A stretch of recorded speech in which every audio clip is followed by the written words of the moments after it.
সঞ্জয় সমাদ্দার, ওনাকে দেখে আসলে শুটিং এর আগে আমি ভাবি না যে উনি এত সেক্সি। তো এই যে যারা আমার সিনেমা দেখতে পছন্দ করে সবার সাথে একটু করে সিনেমা দেখে, আমার মনে হয় সেটা সিনেমা দেখলে ক্লিয়ার হবে। না না, সিনেমা দেখার আগে কেন বলবো আমি। আমরা পুরো শুটিংটা অনেক টাইট স্কেজুয়াল ছিল আমাদের, বাট দাদা শুটিং, আমি আসলেই দাদার সাথে এর আগে কাজ করার অভিজ্ঞতা আমার হয়নি, so this is the first time. তো দাদার একটা ভিশন ছিল সিনেমাটা নিয়ে, উনি আসলে ওনার একটা সিনেমাটিক জার্নি প্লাস এই সিনেমাটা নিয়ে তোর অনেক ভাবনাও ছিল। তো সেই জায়গা থেকে আমাদের একটা দারুণ টিম ছিল সিনেমাতে, যে টিমটা আসলে আমাদের পুরো সিনেমাটা শেষ করার জন্য অনেক হেল্প করে। থ্যাংক ইউ দাদা অ্যান্ড খসরু ভাই, কালাম ভাই, যারা যারা এই সিনেমার সাথে ইনভলভ, আমাদের প্রডিউসার। আমার মনে হয় যে ওনারা আরও বাংলা সিনেমার সাথে থাকুক, আরও সিনেমার সাথে ইনভলভ হোক, আমাদের সাথে আরও থাকুক, আর গুড লাক সবাইকে।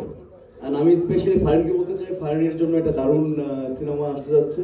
আমি নিজে ইমপ্রেস ফারিনের সাথে কাজ করে। So for the best Farin, and wish you very good luck and thank you সবাইকে।